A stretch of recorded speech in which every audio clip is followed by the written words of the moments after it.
1 through 4, which are the minutes from regular city council meeting on April 15th. Approve a payment to Des Moines County GIS. Approve the clerk's and monthly treasury report for March 2020. And approve the claims list as presented in the amount of $52,997.40. Is there any discussion? Roll call. Knightmeyer. Aye. Lees. Aye. Waterman. Aye. Christie. Aye. Crowner. Aye. Motion carried. Staff reports. Dan? Dan? Just got a couple of things. I got to holler across the room. I had to turn my mic on because it was causing problems here. I had to mute it. I sent out an email about a request to vacate the alley over there by the mall. Before we start going through the hoops of planning and zoning and contacting all the utilities and all that stuff, I just wanted to make sure none of you had something against doing that. And it's a very short one, doesn't go anywhere, runs right into those apartments if you look at the map that I sent you. And personally, I think it's kind of a bad timing when those lots are up for sale right next to it. That kind of limits the usage of that lot right there, where we may need that alley in a couple months. What I was needing to hear. Who's requesting? Those two houses right on the corner, Denise Daniel, and then I forget the gal's name in the house next to her, but Yeah, I'm kind of like with Andy. I'll just soon wait to see what happens to that lot. they've got a bunch of stuff planted in there anyway, and they've been mowing it, but, I said I'd bring it up, I did, so that's what I need. Thanks. Oh, I got two other things. If you notice, if you've been at the hospital and the college lately, the trail got paved over the weekend. And the sludge removal people are moving sludge and they're going pretty fast. There's some dispute on where they're exactly at with the tonnage that we requested, but the engineer's gonna take a look at that. We're gonna figure that out before we let them go, but they've been really moving the last couple of days. Anybody have anything for Dan? Mike, Public Works? Update on the pole missing out of UPS. Is that it? Not coming to go over there. Just got a hear back this week that September the pole is here. And we got it. So we get pole, so that pole is back to that.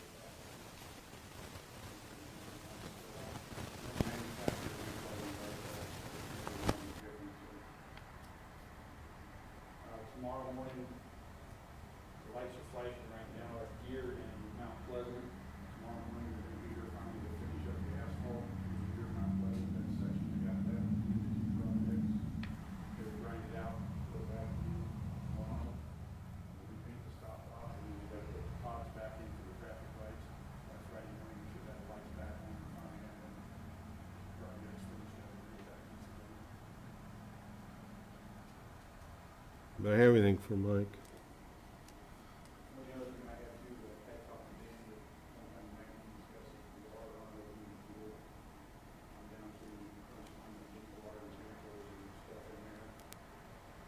I think we'll talk a little bit about that later on tonight. Anybody have anything for him?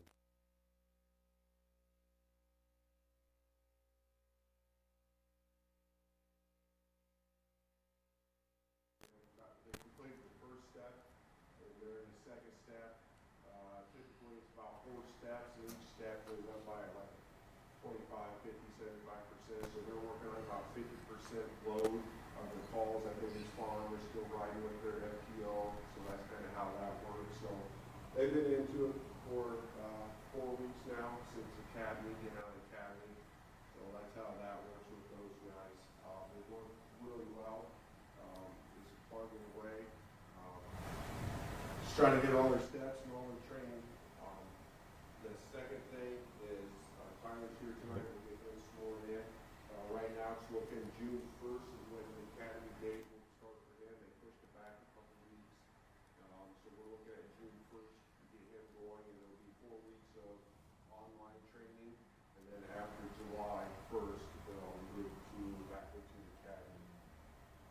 Last year, year and a half, the academy's been kind of all over Des Moines because the apartments where they stay at the academy, they had to turn them down and rebuild them.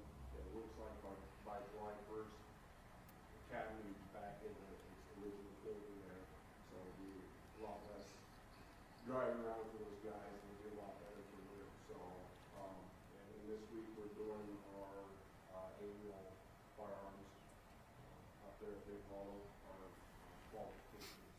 So we'll be going back and forth there on Friday. So if you see squad cars heading up north on 61, that's where we're going at the Big Hollow for qualifications. Does anybody have anything for Jess? Well, with that being said, Tyler, you want to come up here? This is always one of the fun things. Why don't you come around this way? Are you going to put the badge on him? All right, come around here. Dad, I take it? This is always one of the fun things I get to do. It's always nice to swear in a new police officer. So, you want to repeat after me? I state your name. I, Tyler Mettler, Do solemnly swear do solemnly swear that I will support the Constitution of the United States that I will support the Constitution of the United States and the Constitution of the State of Iowa, and the Constitution of the United States of Iowa, and that I will faithfully and impartially, and will faithfully and impartially, to the best of my ability, to the best of my ability, discharge all the duties discharge all the duties of the office of police officer of the office of police officer in the city of West Burlington, Iowa, in the city of West Burlington, Iowa, as now or hereafter required by law. is now or hereby required by law. Congratulations, Thanks, sir. and thank you. And here, hang on, we'll get some picture pages here. Dad can put this pen on you.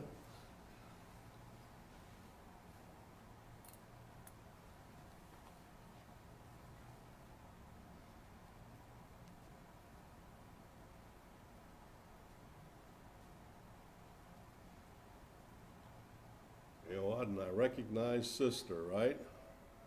You played a lot of ball for New London.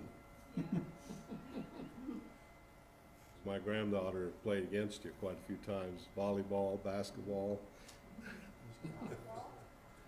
She never played, she played softball as a freshman, but then she gave up on that.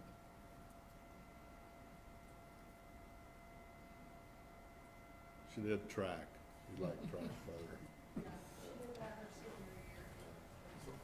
She went to state 3 times throwing the discus, so. Congratulations.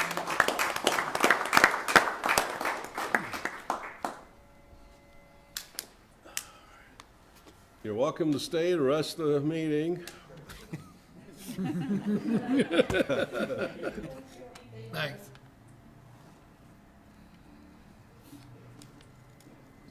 Oh, I forgot to have him sign. Could you have him come back and sign this? I could have done it tomorrow, too. Give it to Callie.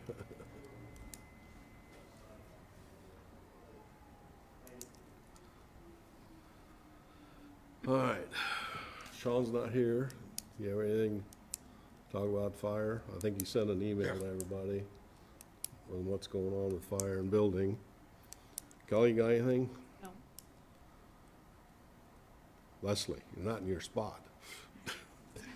I sent the budget amendment out to everybody to have a look at, because it went in the paper, should be in the paper tomorrow. If you got any questions, hopefully you didn't have any, but if you did, come see me, it'll be on the next council agenda. Okay. Kathy, got anything going on? I do have a few things. Oh, Stephen Stransky of the Southeast Iowa Planning Commission sent the steering committee an email wondering if there were any final things we had to say about the trails. And you know, they presented their show to us last time about the trails. Anyway, I thanked him. I said that I thought West Burlington was well served by what they've done. They've done a lot of hard work, and I thought it was a timely project because I know from our house we see a lot more people out walking and riding bikes now than ever before. And he agreed that he's seen a lot of people out. So they hope to have that finalized this month. Good. It's out for another public comment.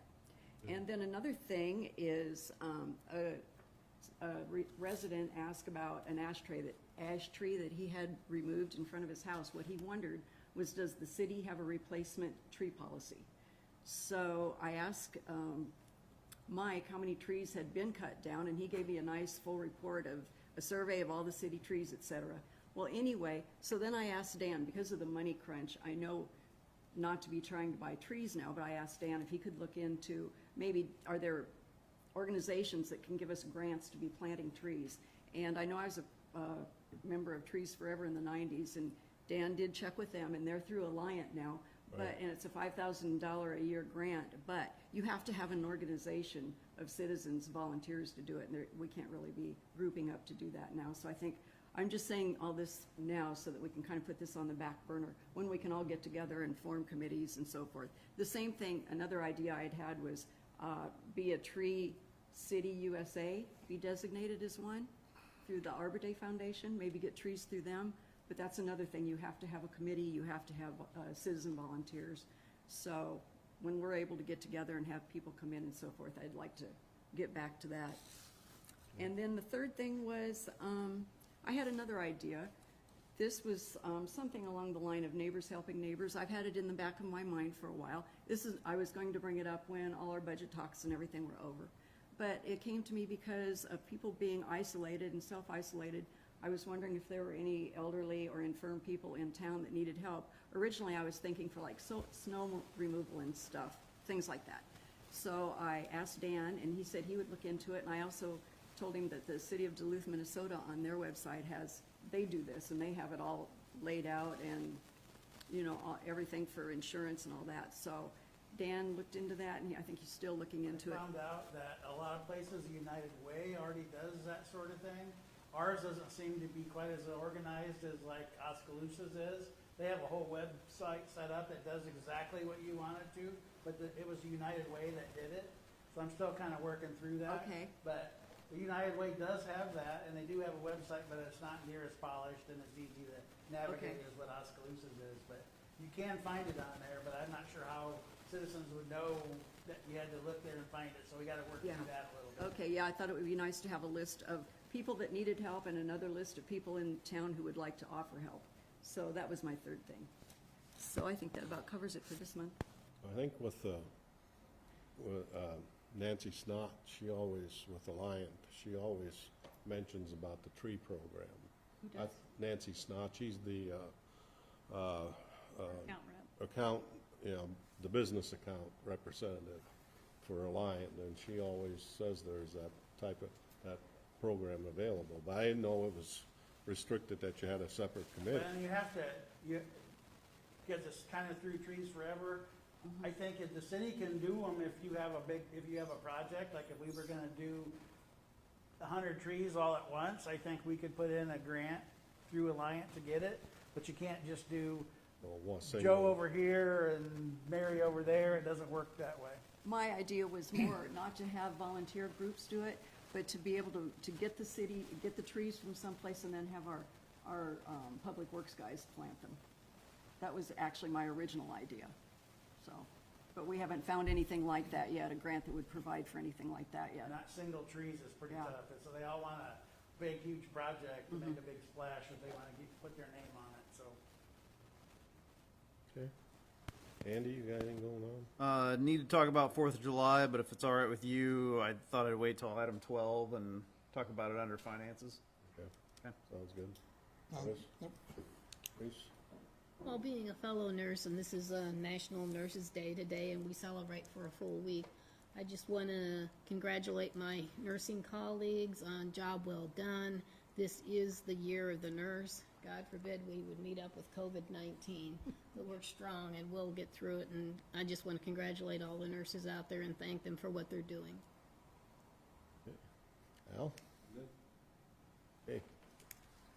We got a couple of things I'd like to send out our condolences to. I don't know if you've seen it. It's been probably a week and a half ago, but one of our former council members, he served from 1968 to 1983, Laverne Sandberg. I don't know if any of you knew him, but he passed away. And well, if you went to school, his wife was one of the persons that worked in the cafeteria, Wanda. And I know Kelly knew him. I don't know if she was still there when you went to school, Andy, or not. Yep, she was. Yep. And the other one was a longtime educator that both Therese and I and even Kelly had. Mr. Hingst, he passed away here in the last couple of years. Well, Jesse had him too.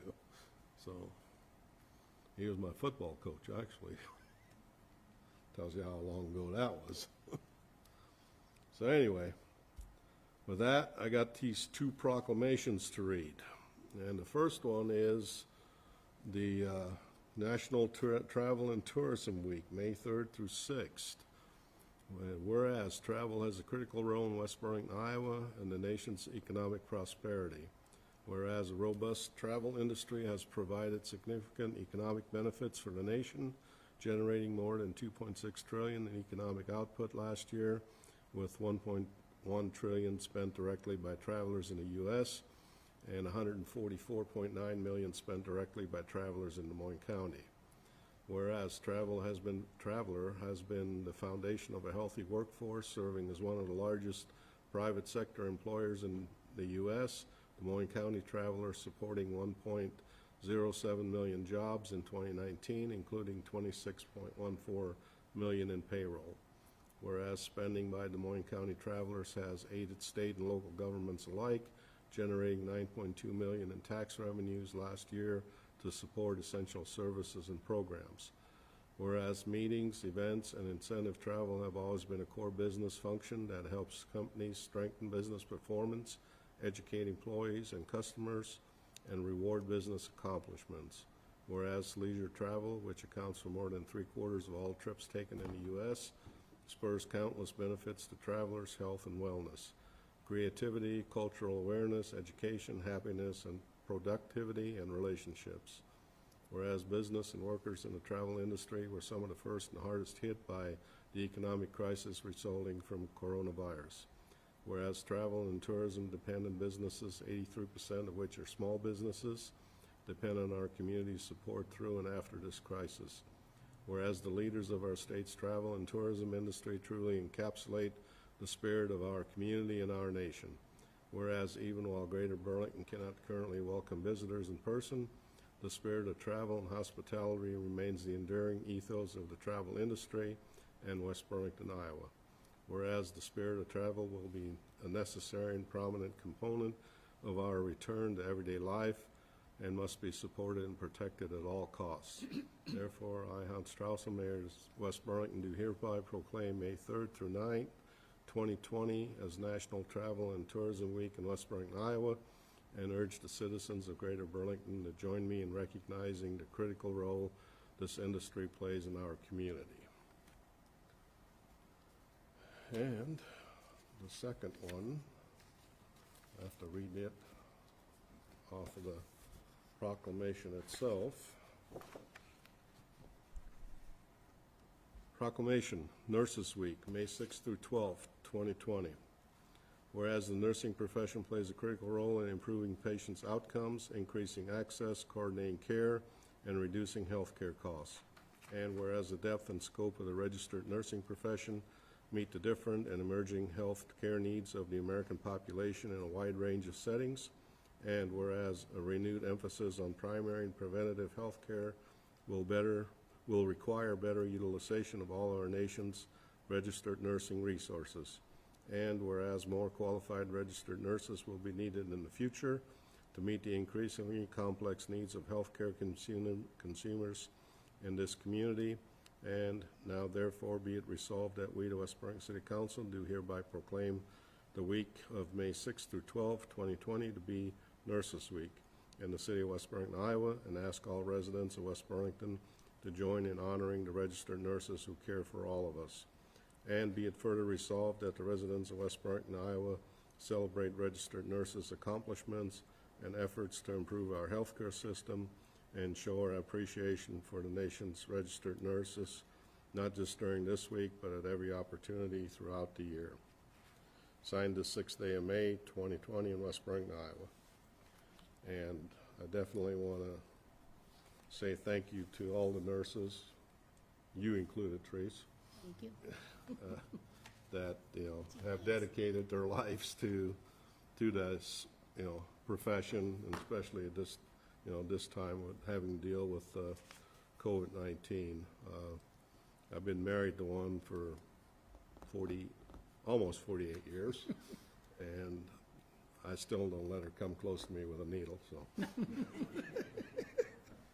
So, that being said, anyone wishing to address the council on matters that are not on the agenda tonight?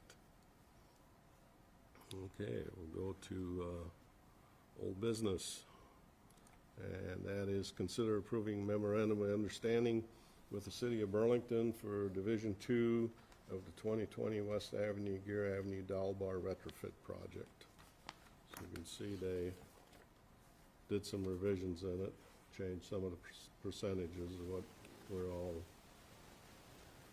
responsible for.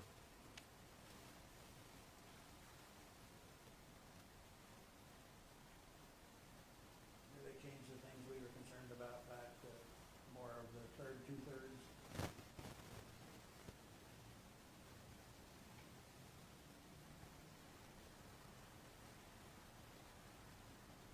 Well, what's your pleasure? Motion approved. Support. Motion with support. Any discussion? Roll call. Waterman. Aye. Christie. Aye. Crowner. Aye. Knightmeyer. Aye. Lees. Aye. Motion carried. New business, item number 1, there's consider final reading of an ordinance providing for the vacating and conveyance of undeveloped right of way within Roar subdivision. Motion approved. Support. Motion with support. Any discussion? Everything's still moving forward project-wise on that? Okay. Roll call. Christie. Aye. Crowner. Aye. Knightmeyer. Aye. Lees. Aye. Waterman. Aye. Motion carried. Item number 3 is consider payment French Renninger Associates for engineering services related to the following projects: Houston Street resurfacing, amount of $12,870. Wheeler Ballard Pennington Street repair project, $1,550. Hans, did we skip number 2? Oh, yes, I did. I'm sorry, Andy. Yeah, we'll go back to him. A motion to approve item 3. Support. Motion with support. Any discussion? Roll call. Crowner. Aye. Knightmeyer. Aye. Lees. Aye. Waterman. Aye. Christie. Aye. Motion carried. Back to item 2. I marked it off. Consider right-of-way permit for CenturyLink to install 717 feet of fiber optic on Broadway. So moved. Support. Motion with support. Any discussion? Roll call. Knightmeyer. Aye. Lees. Aye. Waterman. Aye. Christie. Aye. Crowner. Aye. Motion carried. Item number 4 is consider setting a public hearing for the Houston Street resurfacing project for May 20th of 2020. Motion to approve? Support. Motion with support. Any discussion? Roll call. Lees. Aye. Waterman. Aye. Christie. Aye. Crowner. Aye. Knightmeyer. Aye. Motion carried. Item number 5 is consider setting a public hearing for the Wheeler Ballard Pennington Street repair project, also for May 20th. So moved. Support. Motion with support. Any discussion? Roll call. Waterman. Aye. Christie. Aye. Crowner. Aye. Knightmeyer. Aye. Lees. Aye. Motion carried. Item number 6, consider hiring land and water vegetation control to spray for weeds at various city properties in the amount of $5,485. So moved. Support. Motion with support. Any discussion? Roll call. Christie, Aye. Crowner, Aye. Whitemeyer, Aye. Lees, Aye. Waterman. Motion carried. Item number 7 is to consider first reading of an ordinance setting sewer rates for fiscal year 2021. And what we're looking at is, get my notes here, on their sewer rates is a 5.5% increase. The minimum would be $9.70 per user. The monthly metered would be $10.61 per 1,000 gallons, and the capital project charge of $1 would stay the same. Motion to approve. Support. Motion with support. Any discussion? My only question is just with the changes we're seeing in water usage and sewer usage at the moment, if we still think these are the same rates we need to be at for the budget we set. Things are coming in low, sales are down, so. But at this time, I don't know whether we would have a number to increase these anymore. I know we can't, because we have to pay these bonds back, we can't reduce this increase. It looks like we're probably gonna have to catch up though, maybe next year, depending on how long the sales stay off. But we looked at April to April, year to year, and we were down like 11 to 15% on sales. So, 16% on consumption, the revenue was 11% down because we had hit a rate increase last year. So your recommendation is to move forward with these rates? yeah, I think I don't think we have enough information to change them at this point. We got 3 readings, Andy, Yeah. so they can be adjusted in the next 2. And if we need to do a mid-year, if we're coming in, if our people say we need increases, you know, we can do a mid-year too. Roll call. Crowner, Aye. Whitemeyer, Aye. Lees, Aye. Waterman. Aye. Christie. Aye. Motion carried. Now, the next one is consider the first reading of an ordinance setting the water rates for fiscal year 2021. And that would be budgeted during during the budget work sessions for a 75-cent per 1,000 gallon increase, where the monthly distribution charge would go from $22 to $24.25. The first 3,000 gallons is no charge with the payment of a monthly distribution charge. 3,000 to a million gallons would go from $7.65 per thousand to $8.40 per thousand. The next $500,000 gallons would be $5.39 per thousand to $6.14 per thousand, and all water over $1.5 million, $3.44 per thousand to $4.19 per thousand. So if you're a user of 3,000 gallons of water, you'd see an increase of $2.25 per month, or $27 per year. If you're a user of 5,000 gallons of water, you'd see an increase of $3.75 per month, or $45 per year. And that's just for the water. And I'll give you some figures here for combined.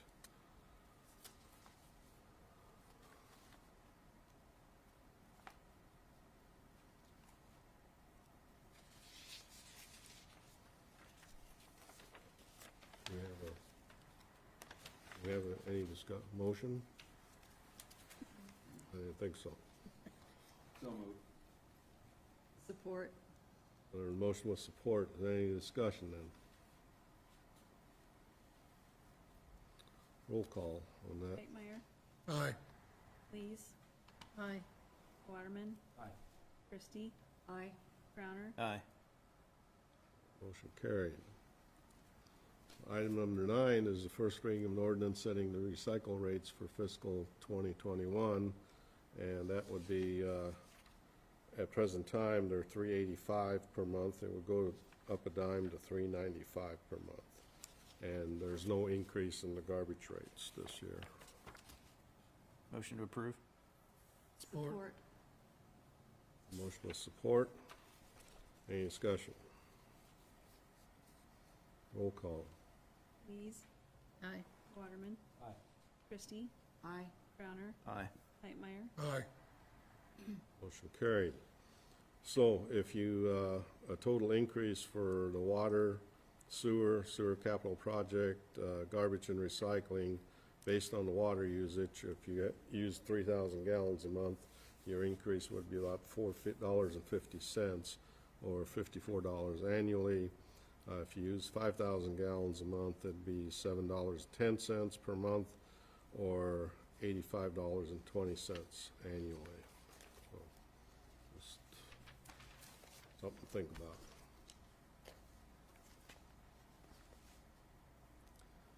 Item number 10 is consider payment Jones Contracting for work completed on the Gear Avenue Trail project in the amount of $19,330.11. So moved.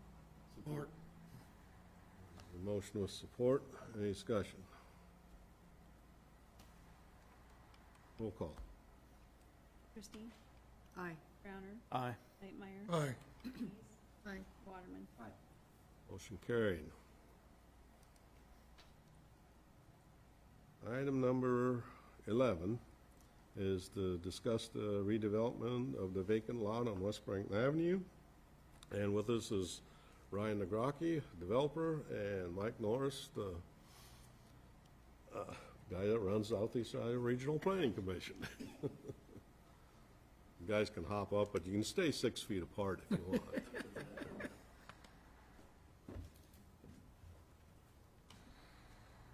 Give us a little background, Mike. Sure. Well, thanks for having us tonight. We appreciate being here to talk about new housing for the city. And initially, this started off as Regional Planning and Housing Inc. looking to support the Southeastern Community Building Trades Program. We are concluding our first home with them in Burlington at 425 Hageman Street in Burlington, and that was a lot that Housing Inc., which is our kind of our development nonprofit, we bought that from the city. It was the site of a demo on condition that we build a home and sell it to a low to moderate income family, which is mostly the types of housing that we develop.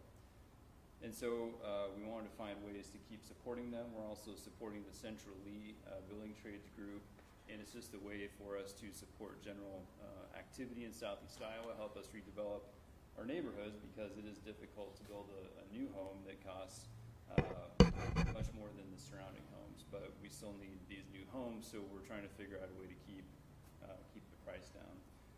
And so, And I got to put a disclaimer in, I sit on that board. yes, Hans is on the board. So then this 314 lot came up with Tim Steele, the owner, through his company, 2x4 Properties. It was a rental. He was looking to get out of it. He was interested in the trade / low to moderate income approach that we're trying to use. And just to be clear, the low to moderate income restriction isn't forever. It's a 5-year restriction, and then it's open to whatever the market wants. And so I talked to Hans and Dan about, is this something that the city would like to see, new housing development in this area?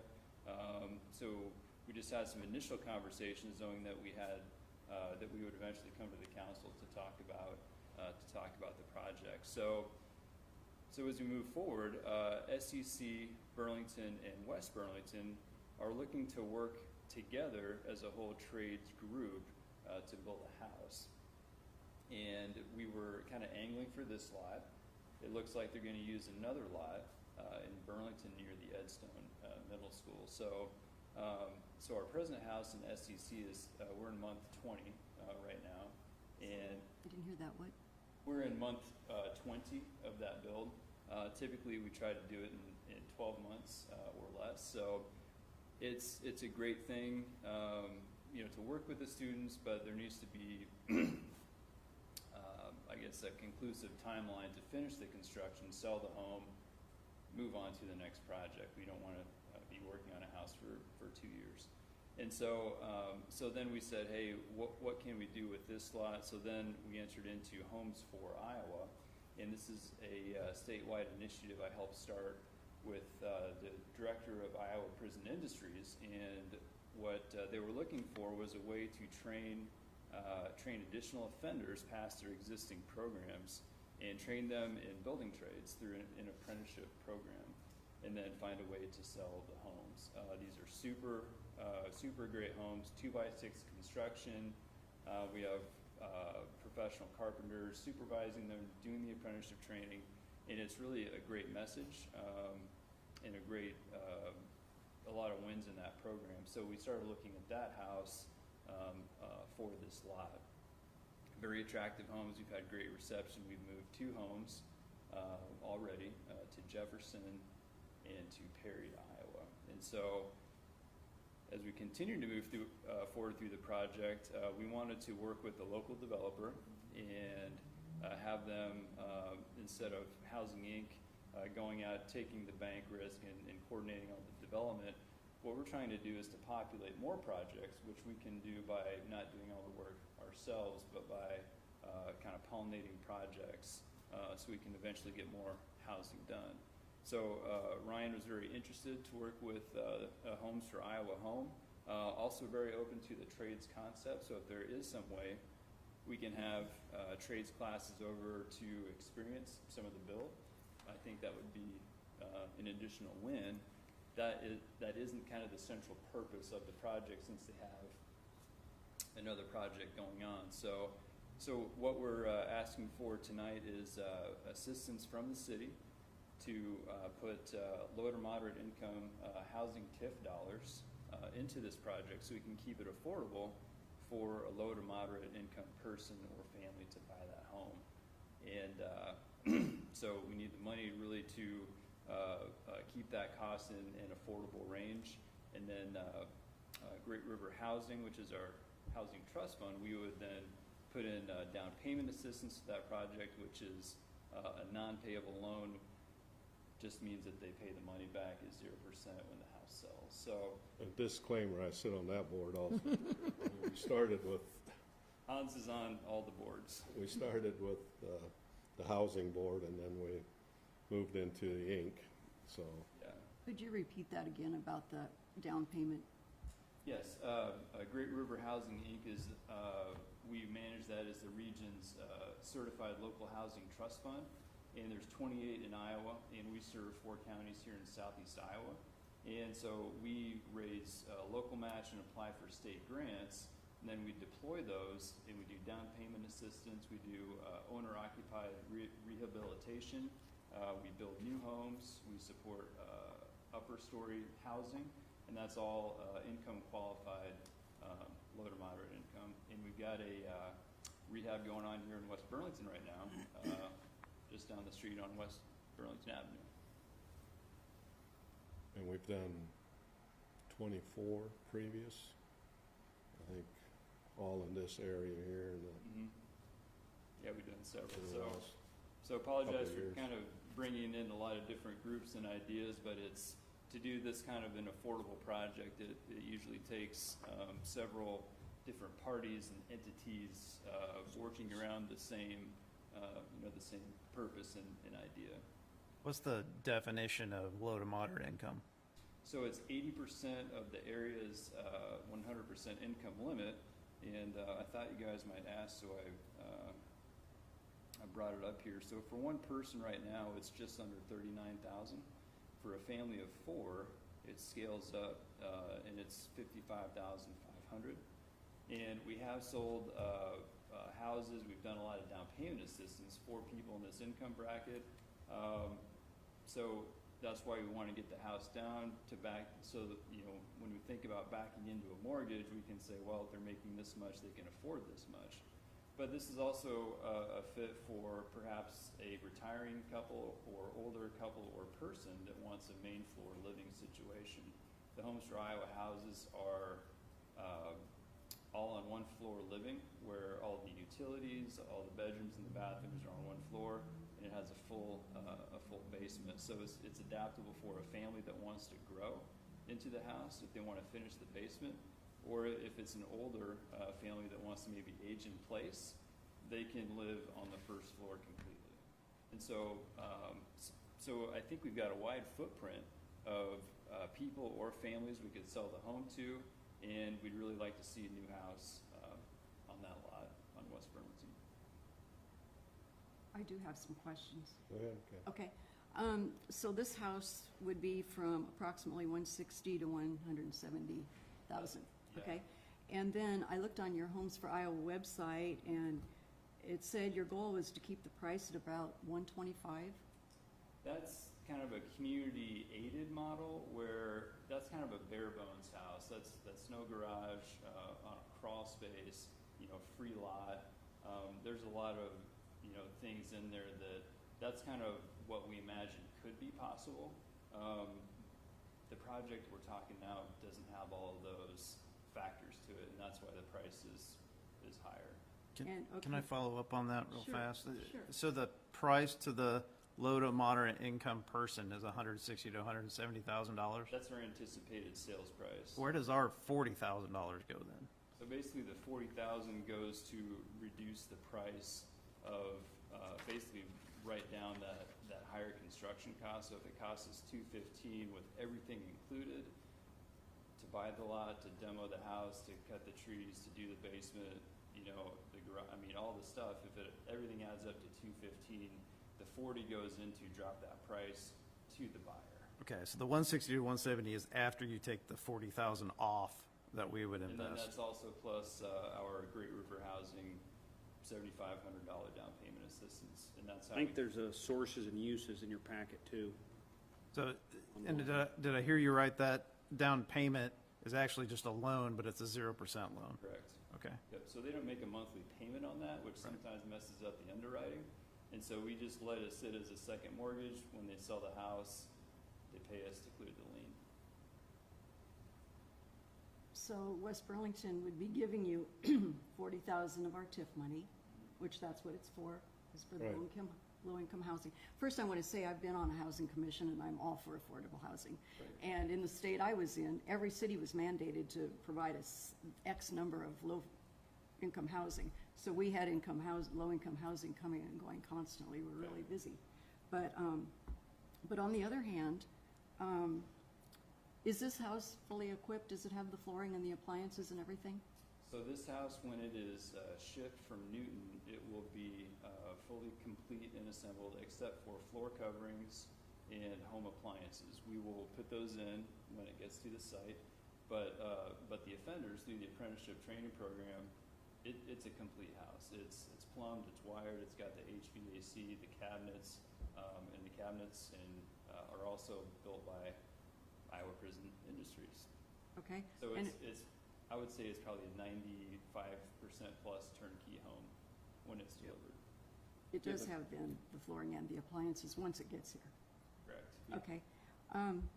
Yeah, it at the time of sale, it will be a turnkey move-in ready home. Okay.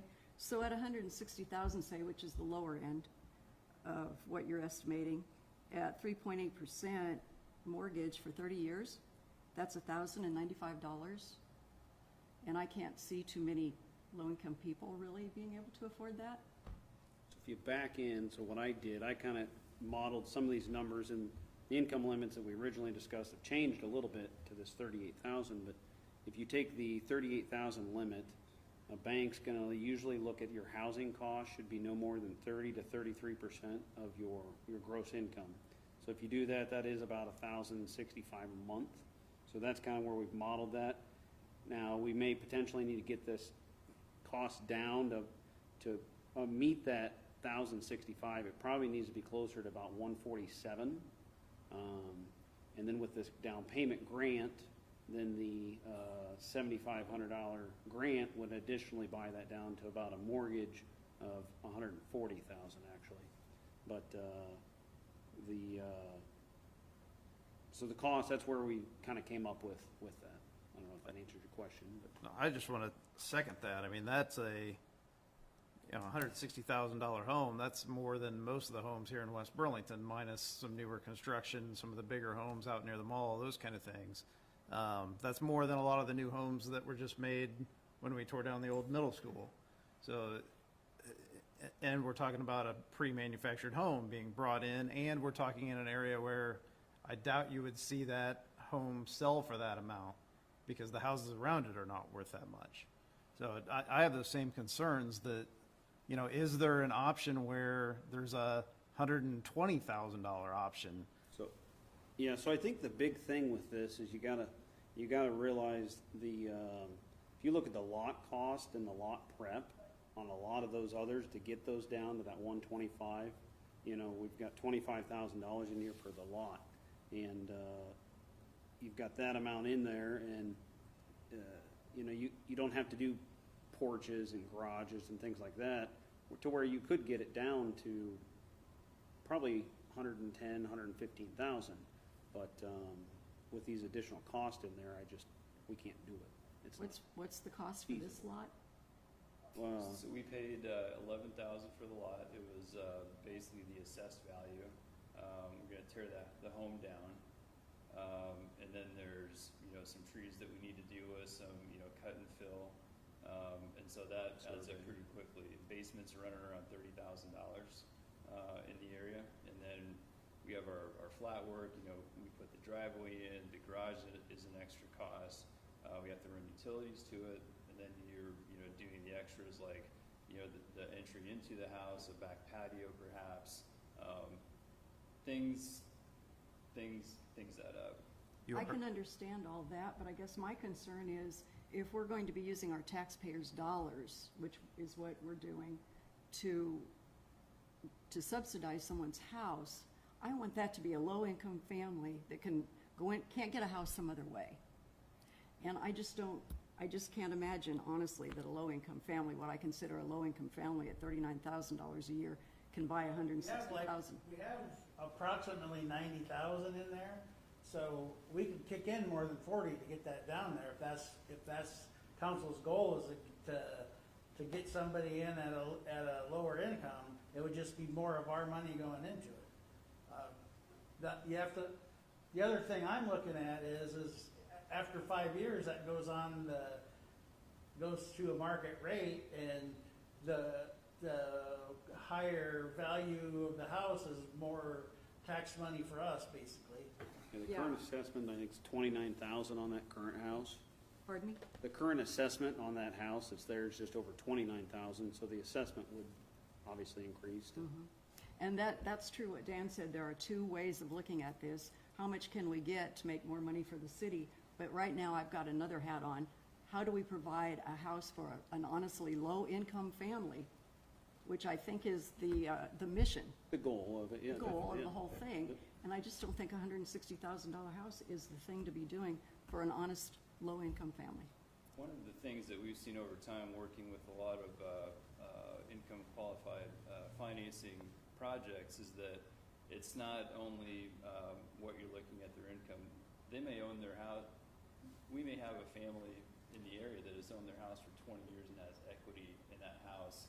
They may bring that to the project. They may be a retired couple with lower income, but they may have other reserves, and we have an annualization factor that we do the income qualification with. You might have family assistance where they come in and say, hey, we will help pay that down. So there's some other things that sometimes happen, just besides what their W-2 says is their earnings. We see people bring other resources to bear. Yeah, I understand that, and I guess my point goes back to if we're going to be spending our money for someone, I'd just soon have it be a low-income family, not someone who's got a W-2 that says one thing, but they've got other resources they can bring in. That isn't my idea of providing low-income housing. That's just from my experience anyway. Yeah, I have the same problems. If this was a $80,000 house, I think even 120 stretching it when you compare to the other houses right here, the ones that are for sale today. There's 13 houses underneath the price you're talking about for sale in West Burlington today.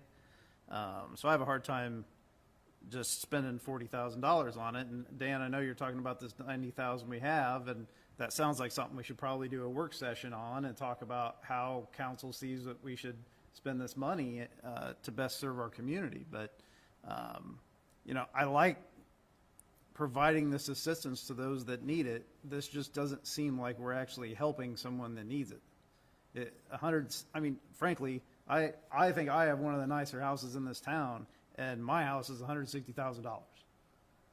So I have a hard time saying, okay, we're gonna give 40 grand to somebody that's low income to help them have that house. But that's not a low income house.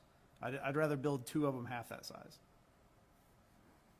Well, I think something we can look at is we can come back and say, so the Homes for Iowa house is $75,000 delivered and set on the site.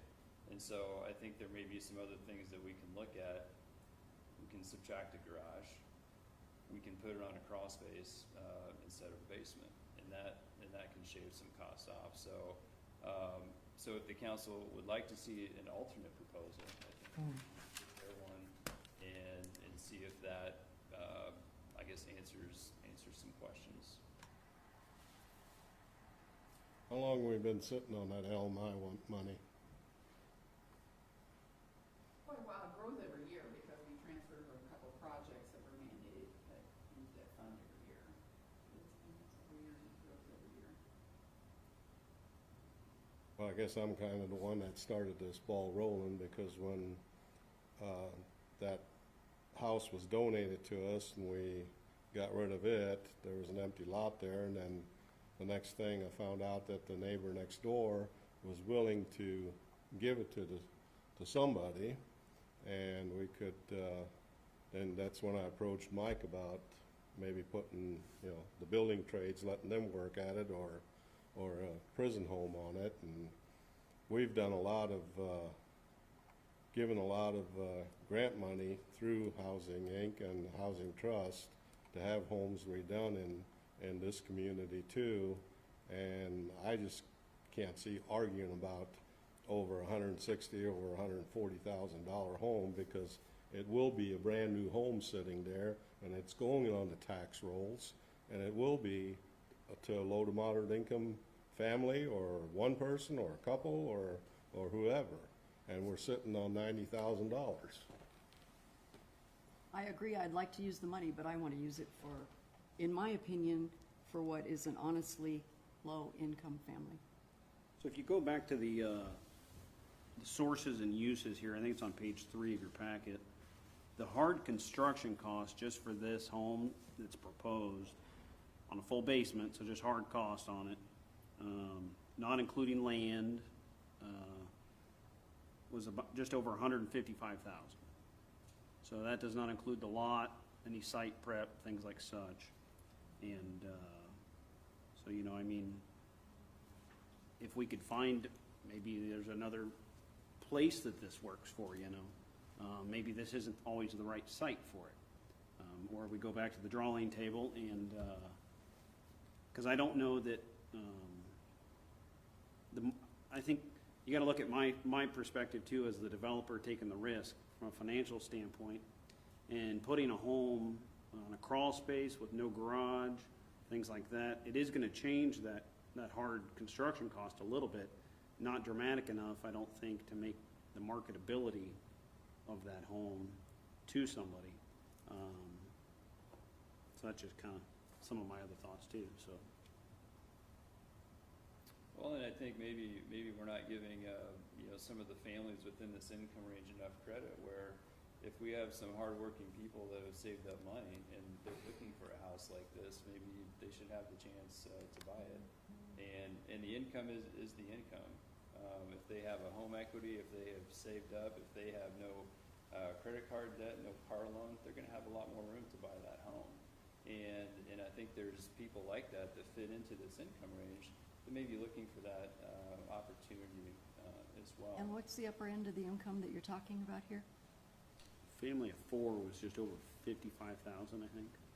5 people is 60, and then on up to 8 people at 73,300. I think the other thing you got to think about is that if we keep searching for a value to the point where that lot sits there empty we don't get a house at all because we don't have a developer willing to able to build one as cheap as we need it. I mean, what does that get us? That doesn't get anybody a house.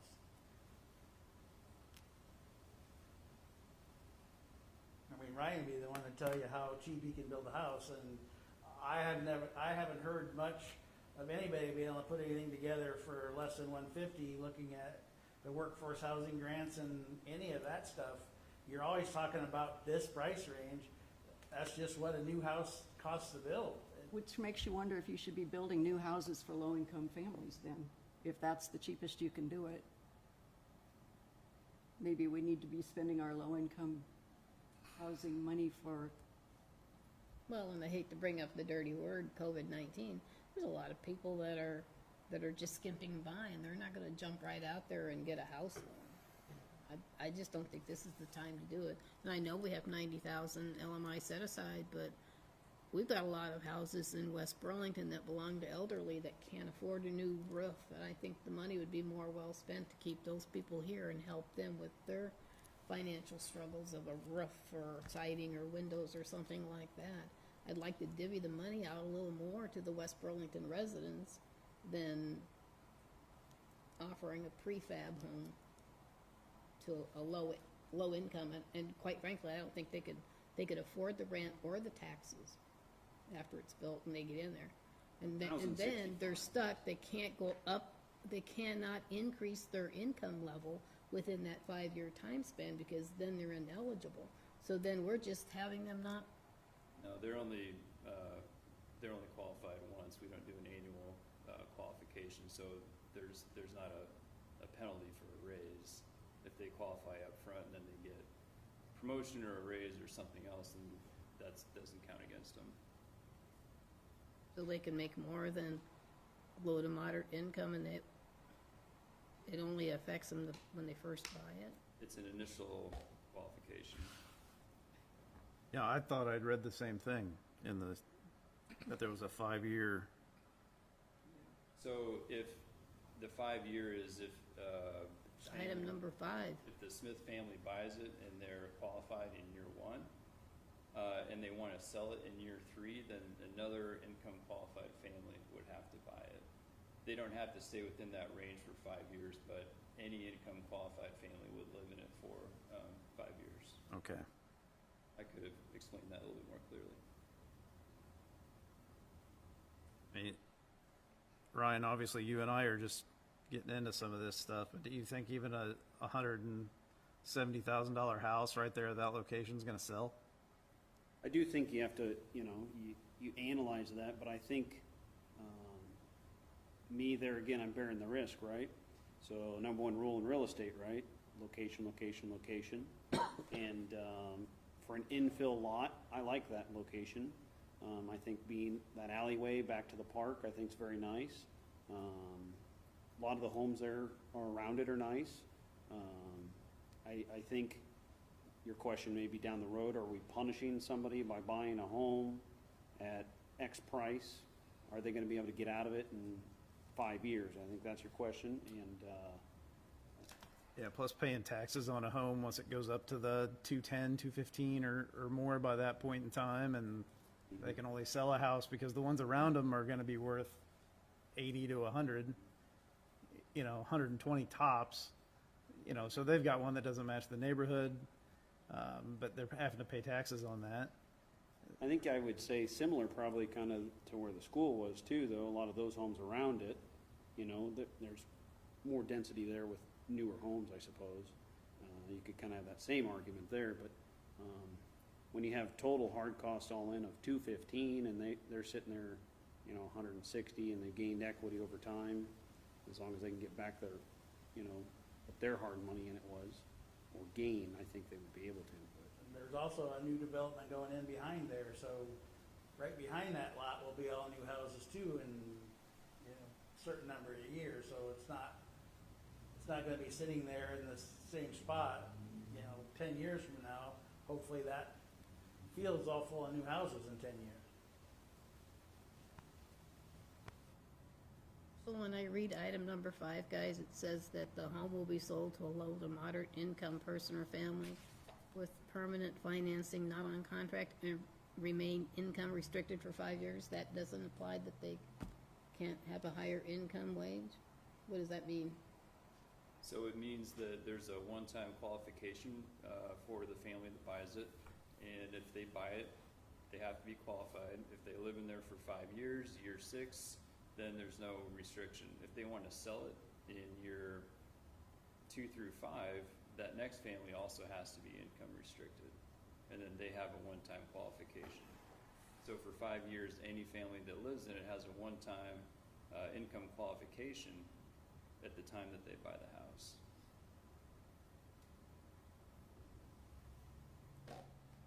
And if they happen, to get a raise, someone else starts working, that doesn't work against them. It won't affect them. Correct. Well, I don't know. I personally think we probably need to have a work session and plan how we really want to use this LMI. Well, you just hired a new police officer tonight, and he would probably qualify for that home as a load with the wages that we're paying him. And that's actually on kind of our, Andy and I, just starting in the real estate thing. On the back side of this, I've come up with a little bit of a marketing plan to target a lot of the new younger teachers, your police, your fire. There's fire, policemen. Medical people. I think there's a lot of people that just getting out of school. I mean, you look at a lot of apartments in town, Stonegate out there, you're paying $800-900 a month rent for a nice apartment. I know there's homes you can rent for less than that, but if you can get a down payment grant out of it, as you're getting started young in your career, I think this is a good way to go for somebody to purchase.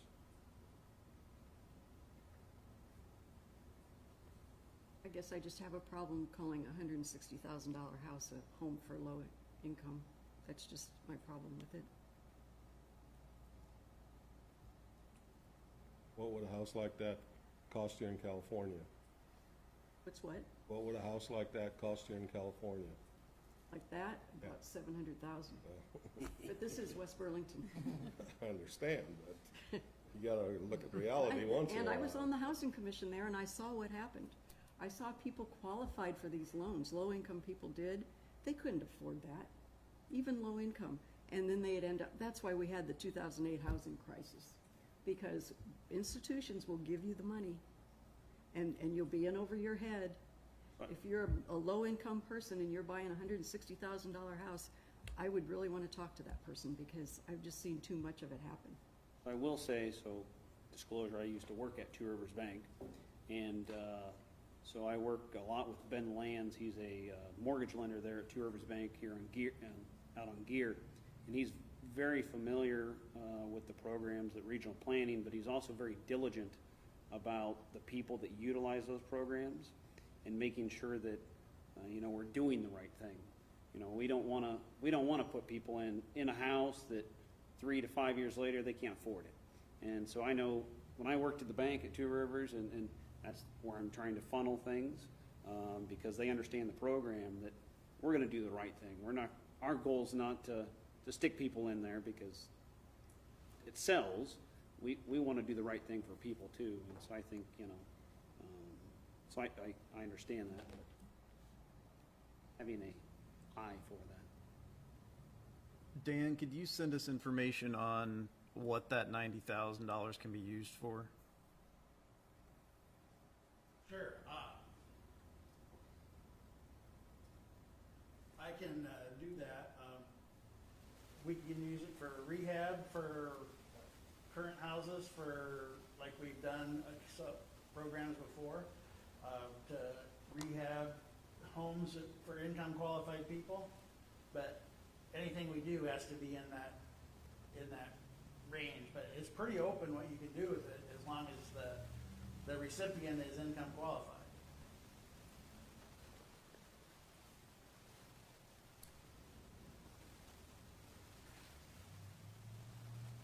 When do you guys need a solid answer? Well, I think we're kind of getting into the season. I think we'd really like to, try to build a new house in West Burlington, and I think we've got some, solid options to look at.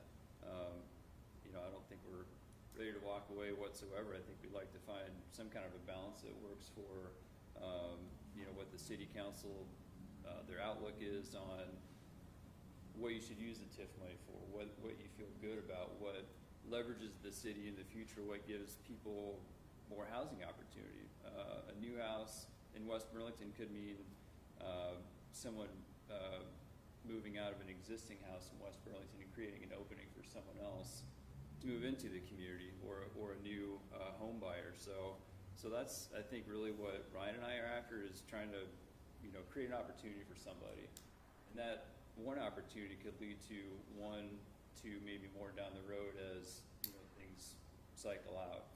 And so we'd like to really find something that works. I don't want to speak for Ryan, but I'm open to providing an alternate proposal to see, can the price come down? As the price comes down, I think amenities go down. Maybe there's no garage. Maybe there's not a basement. Those are probably the two major items at that point. But if the council has other thoughts, we'd love to hear them. Regional planning works with low to moderate income housing all the time. We do many housing rehabs. I provide inspection services for those rehabs and bid scopes. So we see a lot of different parts of the region, including West Burlington. We're doing down payment assistance. It's the 0% non-payable loan we talked about. There might be other areas where we could look at, hey, maybe there's a different housing model that might work differently. Maybe there's a 900 square foot model or something like that. We're really here to try to do new opportunities through our professional work, and we'd like to find a balance somehow. So I guess if we could have a little guidance as to what kind of changes the council might like to see, I think we'd be happy to try to swing again.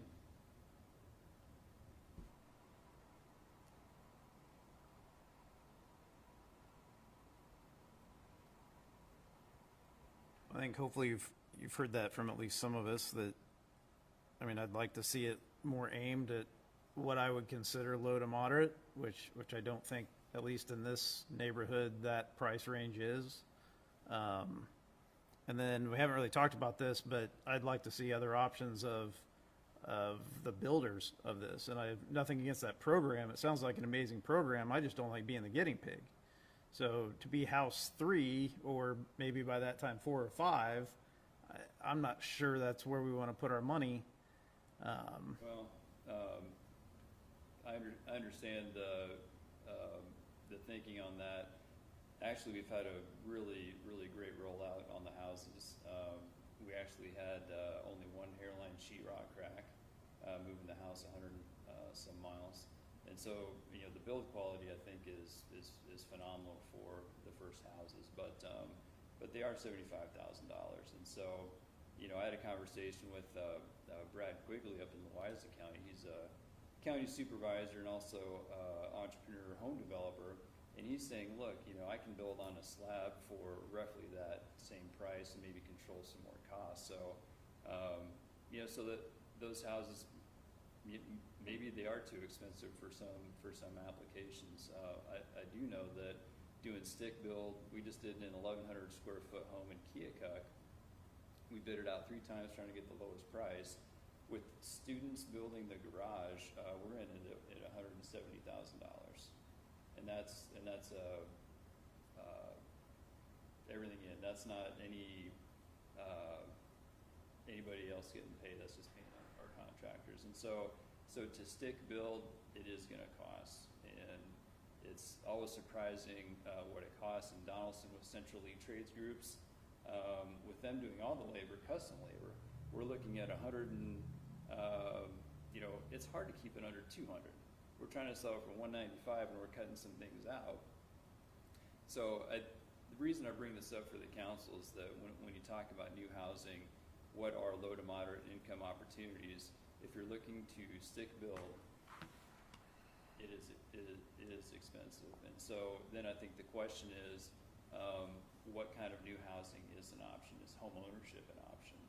Is that, what do you want to encourage? Do you want to encourage rehab, new construction, down payment assistance for existing homes? I mean, I think there's a lot of options out there, but to look at new housing and to make it affordable, it's extremely difficult to get into the prices. And is a 140 price range more palatable? Is a 150 palatable? Some of that feedback would help.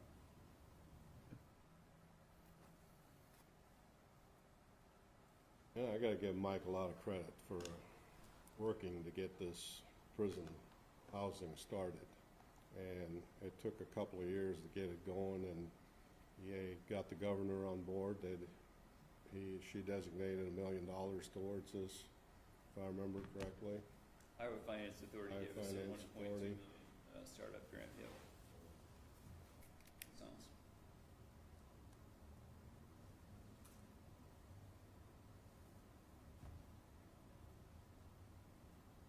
So what do you want to do? Al? Royce, any thoughts? I believe we need to have a work session on it as well. Something we need to discuss as a city council, all members.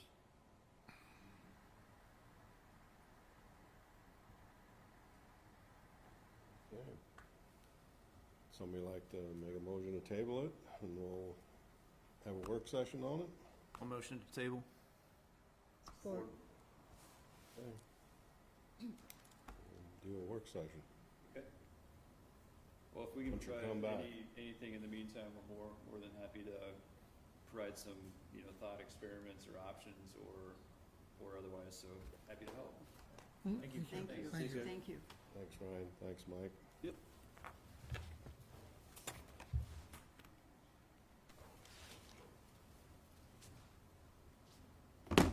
Item number 12 is to discuss the financial impact of COVID-19.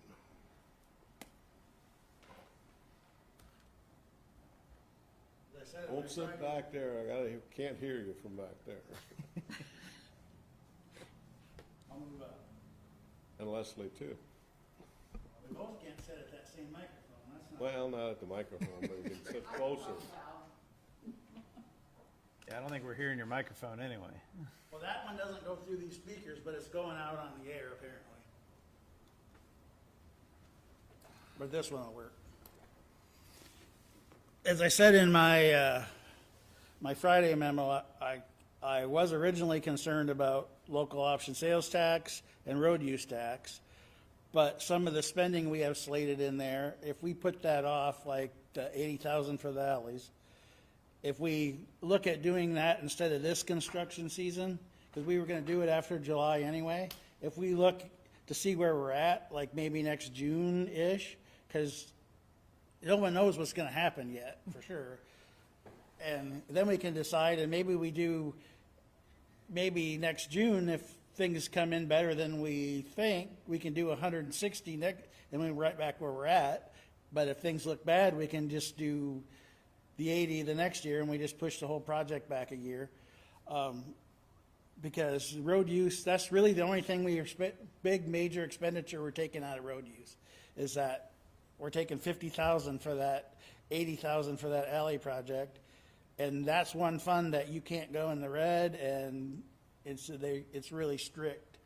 So that has some concern, but I think we can mitigate that concern by not spending that $80,000 this construction season, pushing that off to next construction season. The local option sales tax, there's some stuff we were going to spend in there. We can either put some of that stuff off. I know we set some public hearings for some street projects. The Houston Street project, that's TIF money that we have in the bank already, so that's not affected by that. But those other projects are not, and those are mostly going to be funded with local option tax. We could do the same thing with those projects, is push those back. Although that Ballard curve is kind of coming apart there. It's not very good. But I know though that that couple that lives on the end of Wheeler, I mean, I know they're wanting something fixed. It's been like that for a while. If we wait another construction season, they're not gonna be any worse off than they are. That will take care of those two. But like I said, now my concern is with water and sewer.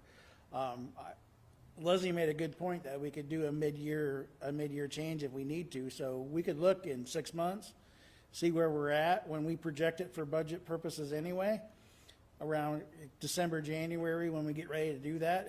If we need to do something mid-year, or if we're falling behind, then we can do it.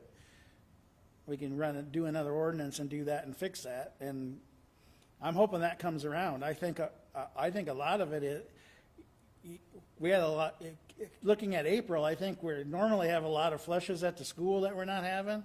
And instead of all those flushes happening in West Burlington, I think half of those flushes are going on in Burlington now. And the hospital will be down a lot of their procedures down. They're our biggest water customer. And so they're probably not using as much either. But that all is driven on sales and usage, and that's our income. So that's very dependent upon that. So I think Leslie and I have a pretty good handle on things going forward. But like I said, if we're putting things off that we said we were going to do, probably need an input if you guys think that's a good idea. Could I ask you a question about the pool? Sure.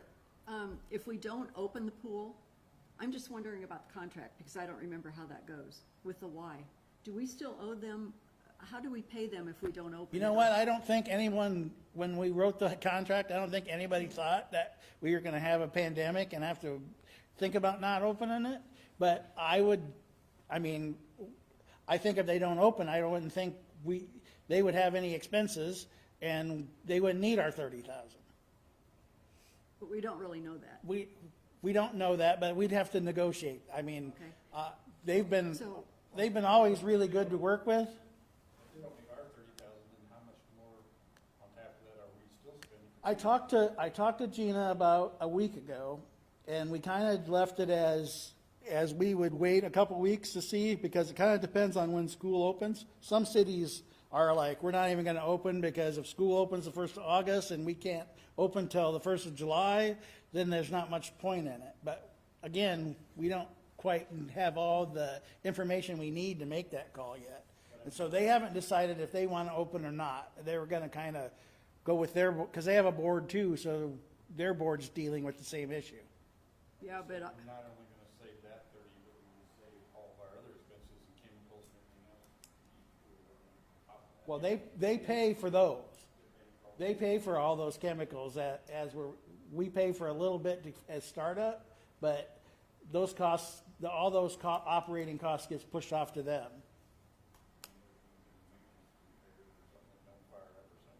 Well, some of the other cities have been wondering, should you even, if you let it sit for a year, what's that going to do? I mean, nobody knows. It's a real new thing. Well, Mike, how much time do you need to get the pool up and running? We're at the point now, if it opens when it's supposed to, I need to be probably next week putting water. Well, it's not going to open when it's supposed to. Gina and I know that. Well, I'm just asking, you need, what, 2 weeks? On a Wednesday, Thursday, then it has to sit over the weekend, then I start chemicals the following Monday, and then take me 3 to 4, or give me that week to level it out. I mean, I need a week and a half, I would say, to actually. I mean, a couple weeks is reasonable. And before that time, I have to get it ready. I haven't pulled plugs out of the pools, we haven't put water in the bathhouse.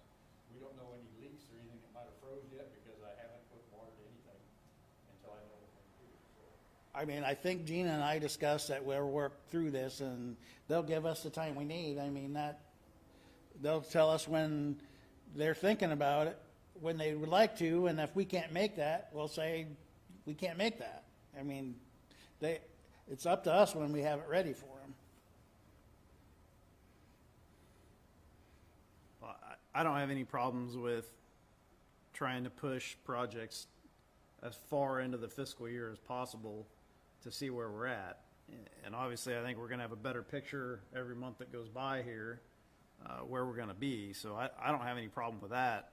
And obviously, there's gonna be a few projects that come up that, you know, hey, this one's gotta be done right now, and we gotta go ahead and pay for it. But if it's optional, and we can do it later in the fiscal year, then that makes sense.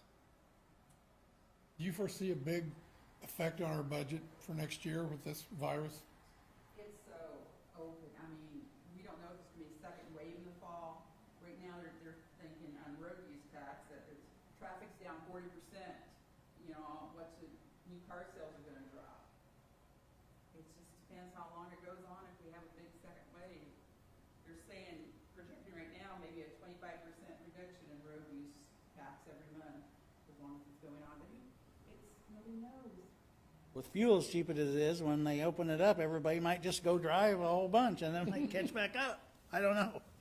You know, hotel motel tax will be down too, but that's okay, we got That's enough pretty- reserves in there. That's pretty minor on our budget. We're not like Burlington where we have a lot of hotels. That is, it's gonna, Projects that use our GO bond money, we need to proceed with those because we have that money available, and we have a time limit to spend that money too. so that's Houston Street, the Dowell Rod project. Those two projects are the main ones that we're spending out of that. This patch job we're doing at Gearing Agency. We're gonna delay buying the city car that's in the budget. You know, we're telling department heads to kind of wait and see, you know, how everything goes. Yeah, I Can't go anywhere anyway. no. Well, I just told her it might not even start. It hasn't been, nobody's driven that thing in like 3 months, so it might not even start. I don't know. It's been sitting in the same spot. We had $3,000 this year to do some painting in City Hall. We're not gonna do that now, you know, it can go longer. So he's gonna say it. Just kind of look at everything when it comes through to see if it can be delayed at this point, until we get a better handle on it. Yeah.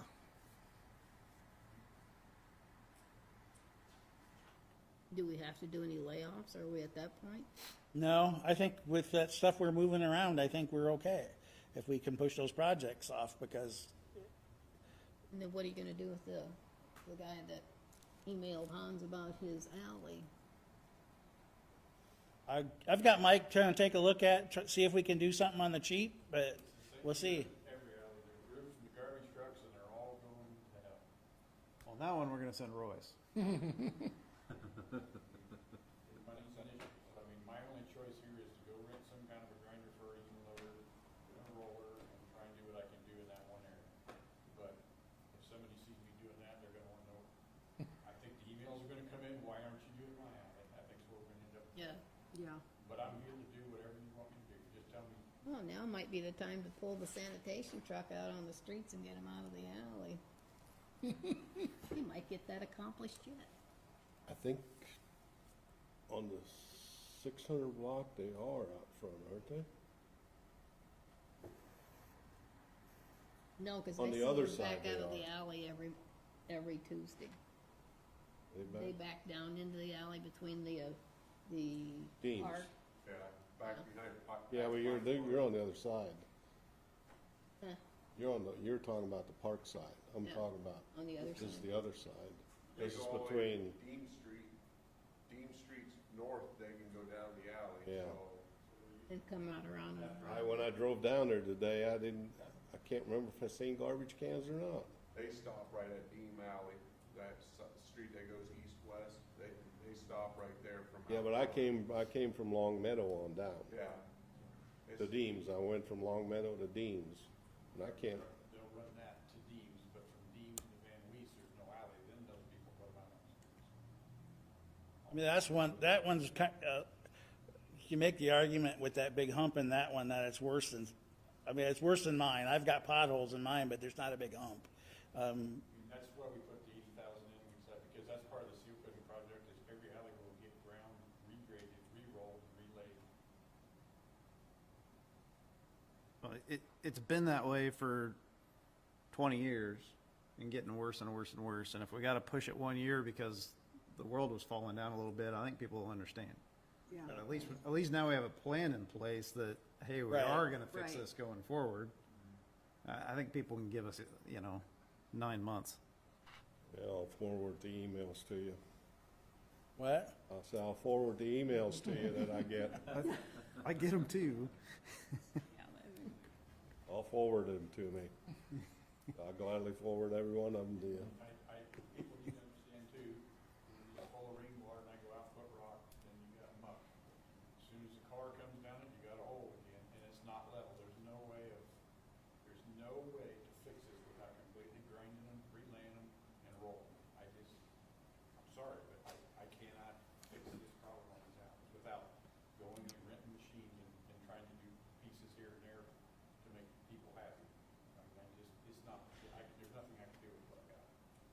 And that is a, Just spend the money to go get a grinder. I mean, that is a concern, is that everybody else is gonna want it too. I mean, they're not always that bad, but there are probably some other ones that are that bad. Can I just take the money since I don't have an alley? Just give me the money. It's bad in a lot of them. That's why we set forth this money to try and get half the town this year and half the town next year. Because it is an issue and a problem that we need to do something. But, if Maybe we send out a, virus and we've got to back time up, I agree with Mr. Crowner that people just need to realize that we got other thing on the plate we got to be concerned about at the moment. Maybe they need to relax. If that's not what you want, just tell them. That's certainly what we can explain to them, is we had a plan that got derailed, and the plan is still there for when we have the money. So, Unfortunately, that wasn't much of a consolation to the resident that I talked to on the phone today. okay. do you have a newsletter coming Well, out? Yeah, we are trying to get a newsletter put together. I We're think kinda waiting something on- needs to be done.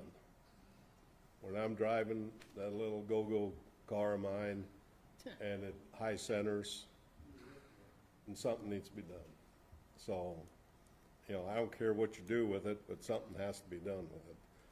I agree, everybody has the worst alleys in town, but that is probably one of the worst.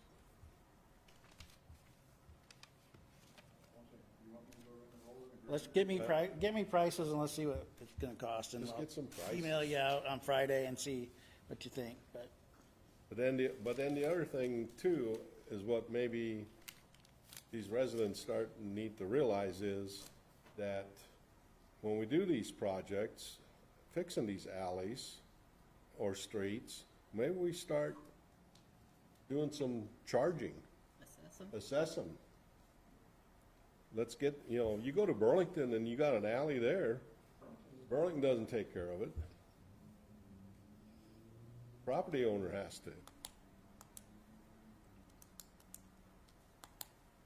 Yeah, when I was over in Fairfield, we didn't do anything either.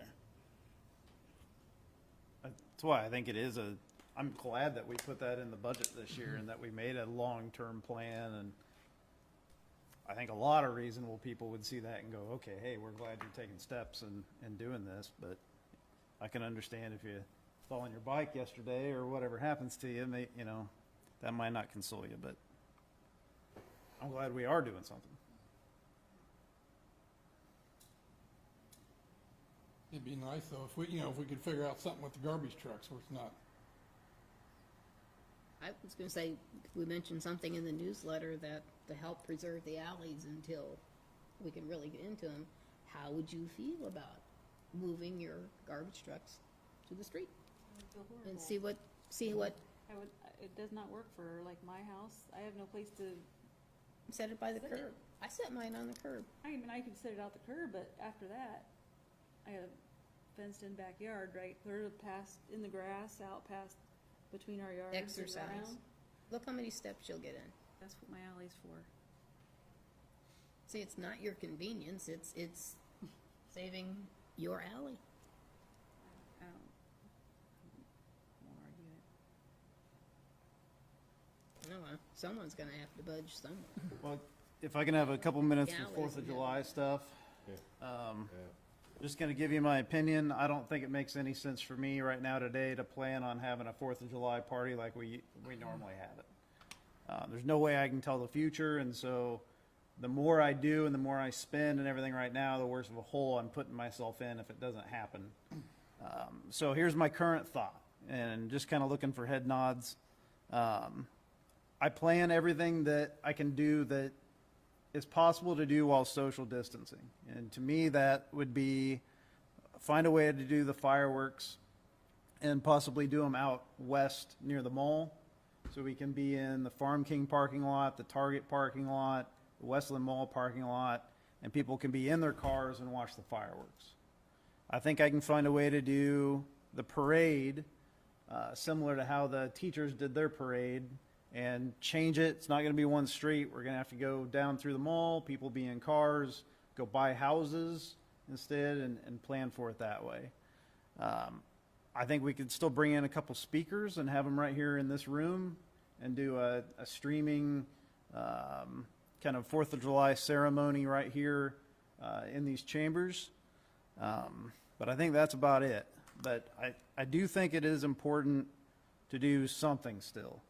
And I think it's a good way for our community to say, we're still here. I think that's exactly what 4th of July is. A celebration of a lot of people doing a lot of hard things to make this country work. And so to me, that's something that we should still recognize somehow. So the downside of doing that whole plan is that there is cost associated, at least with those fireworks. We also have some contracts that we've already signed and paid some deposits on. So we would need to figure out the firework money, and what that's going to hurt is next year when I go to do the event, I'm not going to have any money sitting there to work with. So I'm going to be in trouble next year. In terms of the band, I've had conversations with Dave Calzaretta, who has run all those bands for us all these years, and he is willing to just move our date out to next year, keep our deposit so that he can keep his business running, but that money is just put towards next year. We don't owe any more until next year. The band's booked for next year, which I thought was pretty fair. And my thought is, after tonight, if that's still kind of the plan and we go forward with those things, is Leslie, you and I get on the phone or with anybody else that we've made contracts with, made deposits with, Sherwood's on the tent, those kind of things. If we've ordered the plaques and paid for those, but maybe they haven't made them yet, maybe we can have them kick the year out one on the printing. Anything like that to try to shift as much dollars spent into something we can still use.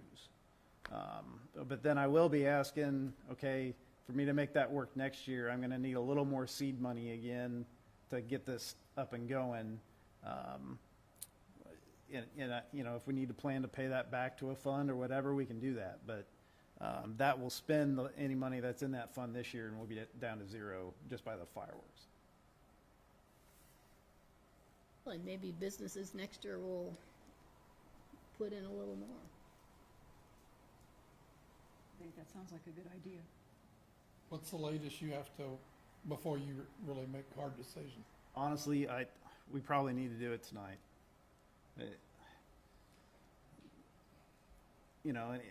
We can push it off if we need to, but I don't think any of us are going to argue, and maybe I'm wrong, but I don't think any of us are going to argue, no, we need to go with it as we normally do, plan it as if the world's going to open up. No. Okay. So I'll give you my personal opinion, Andy. I think the fireworks is still a great idea, and I would plan those to be shot off probably out at the college. That way you've got the college parking lot, and you got all of the parking lot over at the hospital. That'll hold the cars. And Dan had a great idea about contacting J&M, and they've got something that they can tell you how many people can watch from where it is. And they shoot them off at the college every year. Yeah. I think, I was talking about Charlie Fife's Field, but he's gonna have corner beans in there by the 4th of July. Yeah. So we're not gonna be able, so that's a lot better idea to try to work off of that idea. As far as the parade goes, I think we'll just skip it. I mean, unless you guys are really stuck on a parade, I don't know how you would control it. The parade isn't really, it's for the people that participate in the parade, and it's for the kids. And I don't know, if you're not going to do any candy or anything like that, to me, the fun is gone from there. That's my personal opinion. And, speakers, I suppose you could have something for, a short ceremony or something. I don't have a problem with that. That was my thought, kind of like we do in the morning, at that morning service and Don't call it a service. well, military service. Then You can call it a service, you just can't call it a. Yeah. Then I get letters. I agree with you on the parade, and that's the same thing Dan said to me. And my thought was to talk it over with Jesse and see what he thought about routes, and if there was a way to make this work and to make it be more of a. I really thought on the healthcare side we could use it as a thank you to them, and have the hospital participate and maybe sending some of their staff out individually in cars. I don't know, just ideas that I had, but yeah, I agree. When you Anything start else talking is- parades, you're always gonna end up, the VFW wants to be part of that, and then you'll have the old honor guard wanting to walk and all this, and I had a gentleman already come in that wants to be the grand marshal Yeah. for the parade, so. Okay. I agree that the fireworks are the most important Yeah. thing. That's what everybody looks forward to. That's what everyone looks forward to. The parade would be nice, but it's much better if you can stand on the streets and watch it go by. I think it would take a lot away from it to have to sit in your car. But if I'm kind of neutral on that, but I think the fireworks are the thing. So no raffle then, Andy? I was going to bring that up last. I think you ought to have some type of raffle. Brad found If you a could- website if you that could they do do, that at the they do it all fireworks. for you. Well, our thought was we do it Maybe online. either that, or I got just thinking maybe you do it like they treat the pigeon show. Collect $1 as they're coming in somewhere. I don't know if that'd work or not. Yeah, that was the question, is we have these raffle prizes. So do we go ahead and do a raffle without a printed ticket, right? You just sell the tickets online. Anybody can go on our website, buy a $2 ticket. Or do we just hold the stuff over till next year? My thought was maybe we go ahead and do a raffle, as long as we can technically do it, of just the stuff, and we don't do the $500 cash. Yeah, think they take a cut off the credit card is where they get their money. They do everything for free. They take, I don't know, a little bit off of the credit card transaction, away but all of they do the drawings and everything for you. If you take away all the sports teams and things that sell them ahead of time to make their money, and take away all that's sold that day, all day, I'm not sure you have enough left there to. Well, that's the concern. That's the question. Yeah, it's That's definitely my thought. possible that we basically break even, or lose money. yeah, or people go, you know what, I really want to fund these fireworks, and this is how I do it, and it's fine. But And I have a couple people I know that make a donation every year, but neither one of them are ones that are gonna get online and do a raffle. yeah, thing. so what I'm hearing is fireworks from everyone. Therese, you as well. Yep. Okay. So we'll start having conversations with J&M and I'll figuring give that them a out. call. And Leslie, you and I can start working on contracts and seeing what we can push. Okay. Okay. Anything else? Anyone wishing to address council on matters we did discuss or didn't discuss tonight? Entertain a motion to adjourn. So moved. All those in favor? Aye. Aye. Meeting's adjourned. Thank you. Thank you. Brad.